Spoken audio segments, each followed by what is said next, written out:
autour de l'annuaire. Dans son grand bureau, Louis de la Combe paraissait minuscule et regardait vers le haut. Le plafond était richement décoré de boiseries fines et minutieuses. La grande cheminée en marbre blanc était surplombée par un grand miroir. Sur celle-ci était posé un cadre contenant la photo d'un couple. L'homme, habillé en militaire, esquissait un timide sourire. Sa main était délicatement posée sur l'épaule de la femme assise. Son visage était fin, ses cheveux tirés en chignon strict et sa longue robe vaporeuse s'étendait au sol. Une forte odeur de tabac froid embaumait la pièce. Louis détacha son regard du cadre. Il avait les sourcils légèrement froncés et ses lèvres étaient pincées. Son offre d'investissement venait d'être refusée. En effet, depuis quelques années, la famille de la Combe ne vivait plus de leur rente et s'était installée boulevard Malesherbes à Paris. Louis était marié avec Adélaïde de Tourin et père de 3 brillants garçons. Il possédait de multiples usines, de fonderies, de raffineries et d'assemblage automobile. En ce printemps de l'année 1897, les affaires allaient de plus belle.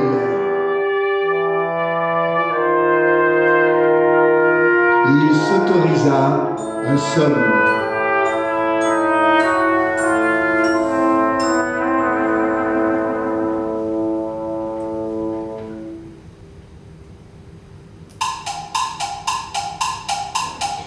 Un bruit continu le réveilla. C'était une horloge. Ouvrant les yeux, il découvrit un lieu sombre, lugubre et sale. Il appela sa femme de chambre à plusieurs reprises, mais n'eut aucune réponse. Malgré son dégoût et la seule pensée de mettre ses pieds sur ce sol sale, il se décida à se lever pour ouvrir les rideaux. En les tirant, il découvrit une rue sombre, sans même un brin de soleil. Ébahi par ce décor méconnu, en l'absence totale de repères familiers, il s'affala sur le fauteuil à gauche de la fenêtre. Il observa attentivement la pièce exiguë et contempla avec un certain mépris le peu de meubles présents. Cette chambre lugubre était pratiquement vide, seulement un lit dans le coin droit et une petite armoire lui faisant face. Une odeur nauséabonde flottait dans la pièce. Un mélange d'humidité et de sueur froide irritait ses narines. Un nombre incalculable de questions se bousculèrent alors. Où était-il? Comment était-il arrivé dans cette affreuse chambre?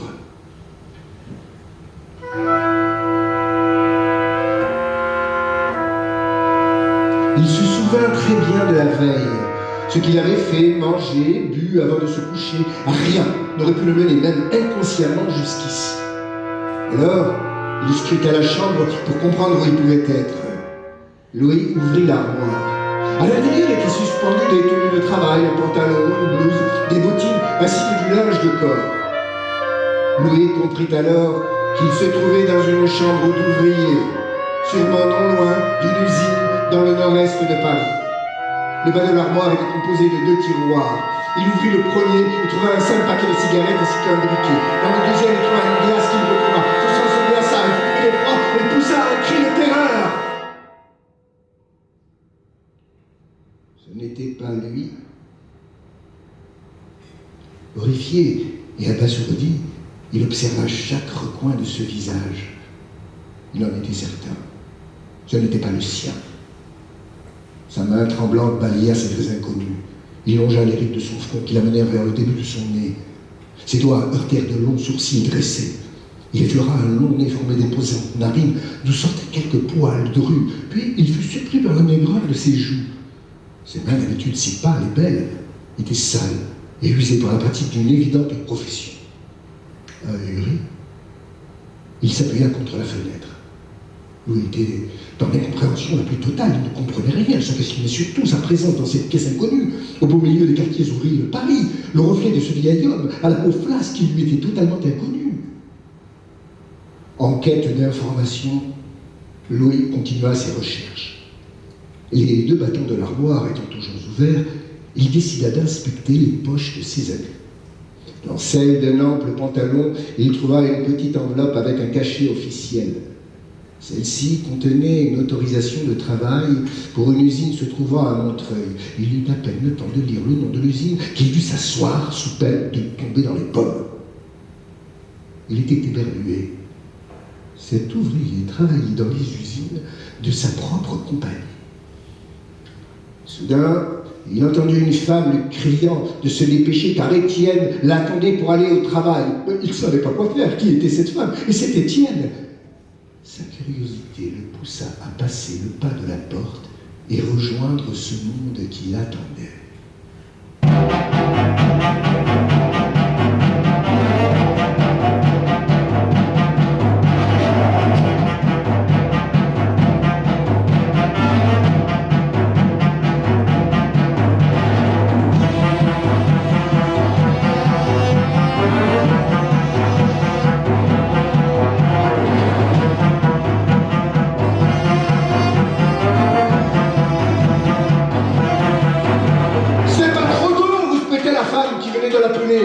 Elle était habillée d'une robe d'un collier de maison et portait un tête à berge, sûrement destiné à être lavé.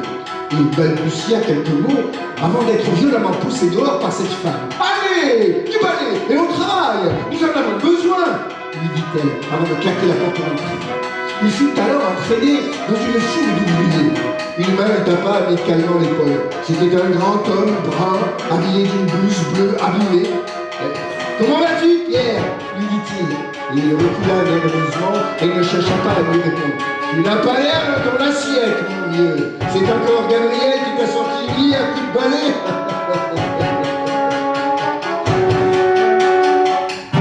Il ne savait pas quoi répondre, car il n'était que d'une oreille distraite. Il n'arrêtait pas de penser à son beau bureau en bois, à sa femme à la peau claire et belle, et à ses enfants qui jouaient du piano de leurs délicates petites mains. Louis de Lacombe était complètement perdu. Il scrutait tout ce qui l'entourait.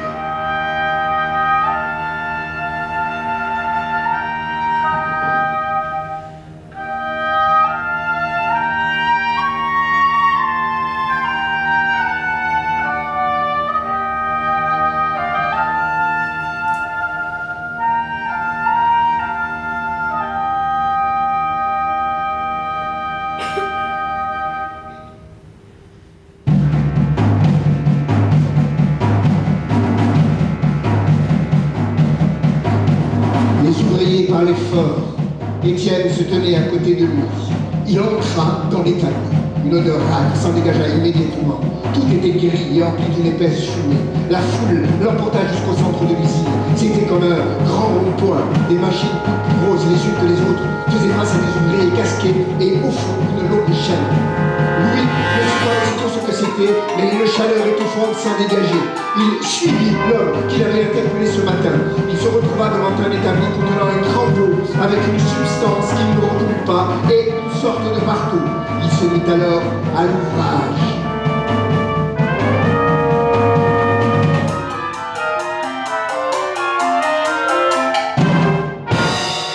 Dans le premier temps, il n'y arriva pas. Il regarda autour de lui.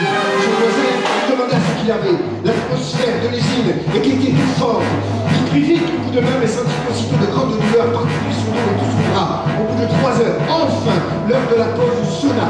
Ce fut une libération. Et cette cloche qui avait libéré notre héros de temps d'atrocité résonna bien rapidement. Il ne comprit pas tout de suite, mais en voyant tous les ouvriers reprendre leur poste, il reprit son travail. Le bruit sourd continue ainsi que l'odeur et surtout la chaleur qui étouffait et rendait chaque respiration compliquée. Tout cela devenait plus qu'insupportable. Les autres, les ouvriers, frappant leurs métaux penchés, devenaient menaçants. Il lui, sous l'ombre, dos coupé, mains épuisées, il ressemblait à sa maison, ressemblait à sa vision de l'enfer.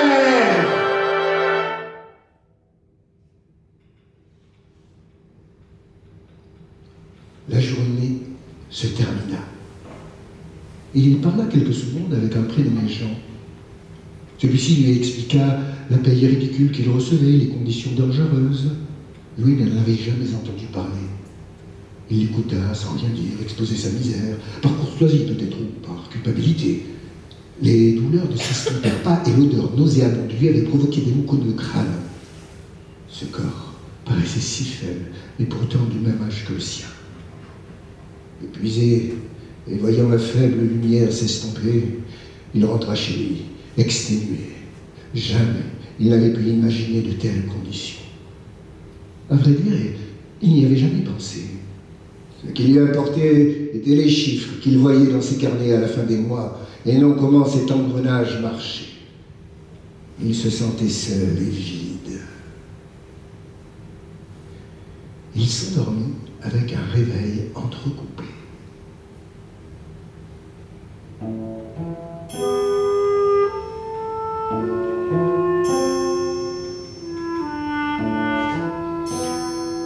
Il se réveilla.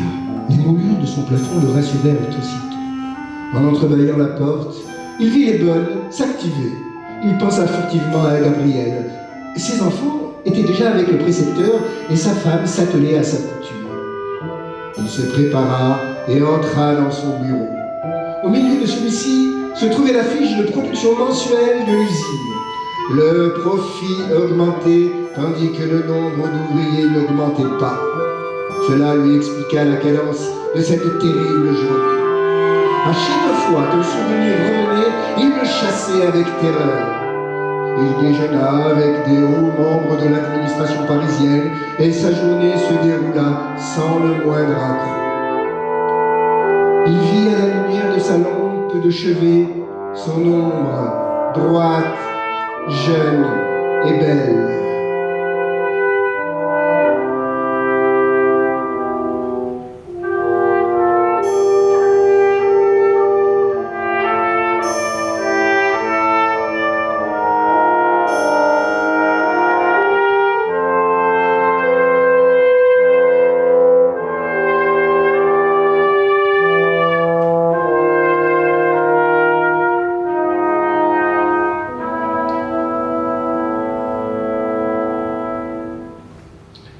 Une lettre cachetée était posée sur son bureau. Il l'ouvrit, et au centre de la page, après les formules de politesse habituelles, était marqué « À la suite d'un accident de travail, nous vous informons du décès de Monsieur Pierre.